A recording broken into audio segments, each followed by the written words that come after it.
Diddy come in there. Boom. He see me with them. And I guess Meech and Diddy was cool. So Diddy kind of had to look like, how y'all know this? Right? So Diddy was just like, you need to come with me. So he kind of took me under and was whispering in my ear while everything popping, Jermaine Dupri over there and Ludacris over there. And he was in my ear. He was like, you need to come back home. You want to come back home? So I'm like, back to that pool. Look, I'm like, yeah. He was like, all right, I'm gonna give you a deal. You ready for that? That said you gotta come back home.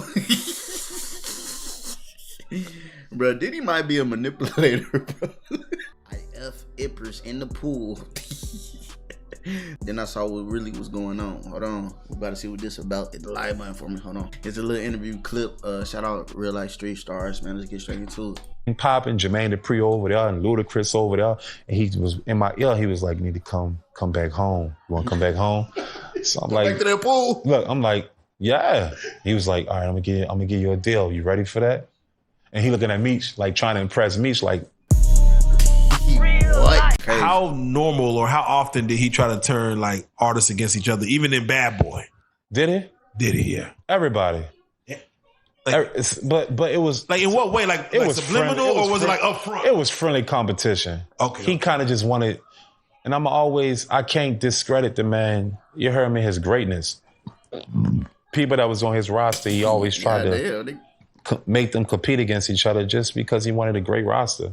So regardless of how that sound, I won't shoot Diddy down for being a great coach. Because one thing about him, he'll fuck you over at the end. Oh, wow. But in the process of being on his team, he gonna make sure that, you're an MVP, regardless of how that sound. So Diddy is a great coach.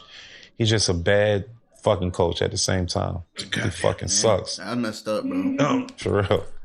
Like he basically build somebody up and then cross them over at the end. Is crazy. It sucks. Because you be like this here, and he'll turn his back on you like, nigga, get the fuck on. I got what I needed. God damn. I got what I needed. Get the fuck on. When it comes to the who was it, the French Montanas, the people that was You did your homework. Yeah, I did my homework. I did my homework. You did your homework. What is like, and not only French Montana, but I'm gonna go to Bad Boy South with like A-Ball, MJG, Young Jock, and them. What was it like with these guys in the Bad Boy world as far as Diddy's interaction? When the band was over, it was over. I went to the A. I started cutting up, kicking around BMF, and you dig, doing all types of shit. Diddy kept seeing me with Meech. But I met Meech when I was young, catching Greyhounds, trying to give out CDs. Like, a lot of people don't know this here, but I met Meech. I got off the Greyhound, and right at the Greyhound, right across the street is Magic City. Oh, yeah. Right? People may not know that. Right, but I'm going to take it back to take it forward, you heard me? Yeah. I was about 14 years old. I walked across the street. I had a demo with like 5 songs on it. The bitch kept scratching, you heard me, because I had a CD player. So I know the fucking CD was poo because it kept scratching. Anyway, I go across the street. I'm just wandering. This nigga just brought back memories. Whoever, son, was y'all listening to CDs back then? I ain't gonna lie. Yeah. Shit, some of my PlayStation 1 games were scratched up. I'm like, damn, you try to put alcohol on it and shit. I like $13 in my pockets left from this whole New Orleans to Atlanta trip. So I'm like, fuck, I'm hungry, right? So I go across the street. I see Lamborghinis and Porsches and Ferraris and all this shit. Chill. I'm like, yeah, one of these niggas about to listen to my shit. So I'm thinking it's rappers. So I go across the street and I tap on the window. And when I tap on the window, a nigga was like, nigga, what you doing? Nigga. I'm like, nigga, I just want a nigga to hear my music. And the nigga rolled the window down and it was Meech. And he was like, let me hear, give it to me. And he put it in there. He said, man, this shit keeps skipping, man. He said, rap something. I just started rapping. He said, oh, this little nigga cold. He country, but he cold. And niggas was like, yeah, nigga cold. So Blue Da Vinci, all them boys was there. And basically, fuck. And I ended up linking with Blue Da Vinci later when I started making the band. But anyway, they let me come in the club with them. I'm like, I can't come in the club. I'm 14. Nigga said, nigga, you with us. We went into the club. He gave me $5,000 in cash. Damn. I spent like $1,100. I tucked the rest of it. I had sex at their house with beautiful strippers, and I did. I'm not lying. Facts. Dived in a pool. Ex Blue Da Vinci. Dived in a pool. All types of fun shit. Wow. And I looked around. It's about a couple days now. I looked around. I was like, oh, I know what they on. I got to go, right? So I told them niggas I had that other thing going on. What thing? I don't know, but I had to go. Out of the other thing. Right? And they gave me some money, and that's how I was able to keep surviving on Greyhounds. Wow. But later on in life, I ended up seeing them when I was shopper. But mind you, after the band, I went back to the A, and I kept seeing Meech and them. And they were so proud of me. It's because like, this nigga low-key made it. He on TV. So they embraced me differently now. Right? So they embraced me. I'm kicking it with them now. I ain't got nothing else to do now. I'm like, fuck, I got to figure out how to get a deal, how to keep my career going. The weirdest shit that ever happened, it was Club 112. I'll never forget it it's like yesterday. The promoter there is the biggest promoter out right now. His name is Alex. Ethiopian name, maybe Eritrean. But his name is Alex, big time promoter in the A to this day. He got all the clubs now. So BMF, all of us, we at 112. Diddy come in there. Boom. He see me with them. And I guess Meech and Diddy was cool. So Diddy kind of had to look like, how y'all know this nigga? Right? So Diddy was just like, you need to come fuck with me. So he kind of took me under and was whispering in my ear while everything popping, Jermaine Dupri over there and Ludacris over there. And he was in my ear. He was like, you need to come back home. You want to come back home? So I'm like, Back to that pool. Look, I'm like, yeah. He was like, all right, I'm gonna give you a deal. You ready for that? That nigga said you gotta come back home. Bro, Diddy might be a manipulator, bro. Like, damn, nigga, how you know this my home? And he looking at Meech, like trying to impress Meech, like, nigga, yeah? And Meech like, yeah.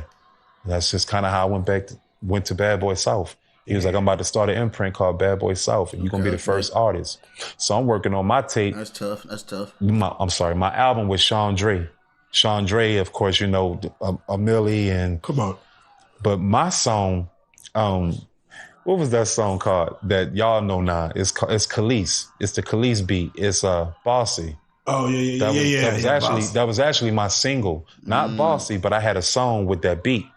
Okay, and basically, is that nah, I ain't gonna lie. The Bossy I'm thinking about is Bossy. Is that it? Simple. Comment down below. Let me know. G come. Or some other shit. Who else came? It was 8Ball MJG, me, Boys in the Hood. Yeah. The first time I seen Jeezy was in the A. Yeah. But now that he come over with Boys in the Hood, you could tell Jeezy kind of stood out a little differently than them. You did? Because you could tell like Jeezy had that chicken, right? And BMF was really backing him.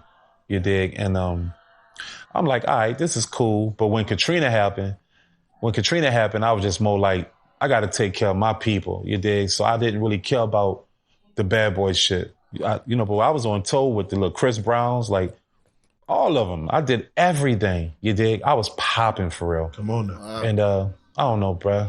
I chose my family in New Orleans over Bad Boy. And I had an album that was coming called New Jack City. And when I said, fuck y'all, and they said, fuck me, Jock came. And they named his album New Jock City. God. Facts. If you had to do it all over again, would you make the same decision? No. No, I would not. It sounded like you had a time, though. No, indeed. I'm going to tell you why. I'm going to tell you why I would not make the same decision. Wow. Because I put my career on pause for people who was asking me for this amount of money, that amount of money. And I thought in my mind that these people loved me. And damn, I never got $1 out of none of that. So I basically said, fuck my career at this time for people who moved on with their life and left me to fend for myself all over again. Never gave me $1 out of all the sacrifices I did. So if I had a choice, that nigga would have said go on the road. That's crazy, man. And that's facts. That's how people really do you, man. They really do that to people out here, bro. I've been done to it. You feel me? Like, that shit hurts, too. That shit definitely hurts, man. So, I felt that shit. I was like, bye.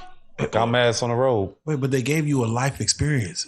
What? Most normal people don't experience. Who gave me a life experience? A lot of these motherfuckers that came in and gave you a life experience. Like, they gave you some moments that... But Joker, that's not the question he asked me. Oh, yeah, that wasn't the question. The question he asked me was, if I had if I had an opportunity to do it all over again the same way, would I? And I said no. It's because I wouldn't have sacrificed putting my career on pause for people. Yeah, that nigga drunk. Right? No, wait. Hey, yeah, that nigga drunk. No, wait. Yeah. You're saying fuck the experiences. I need the money. I need the money. Not actually the family, just The family dynamic. yeah. It's because Like, I love y'all, but I'm finna go get this paper. Like y'all gonna leave me. We gonna catch. I can handle that shit from while there. I'm on the road. I don't have to be in New Orleans with y'all to handle this shit. I That's can handle this exactly what I'm saying. Wow. That's what I would have did. God damn it. Circle back to Diddy. That makes sense, Walter? No, it makes perfect that sense. makes- I would have Yeah, said, facts. look, y'all be cool. I'm going to go ahead and I give y'all money from afar. Yeah, Come it on makes now. sense. And I learned the valuable lesson now that I'm older. Say, bro, That's you what got to you should save do. yourself first. Come on. You can't sacrifice yourself and expect anything to come good with that. You got to save yourself first before you can take care of anybody. That's facts, man. I respect it, man. And then he could be a man and admit where he was wrong, where he made a mistake at, and spread that wisdom. You know what I'm saying? There's people out here that watch it and they can relate and they can, you know what I'm saying? Simple. Respect to bro. Simple. Comment down below. Let me know how you feel about the situation. This real life street stars, man. Hold on.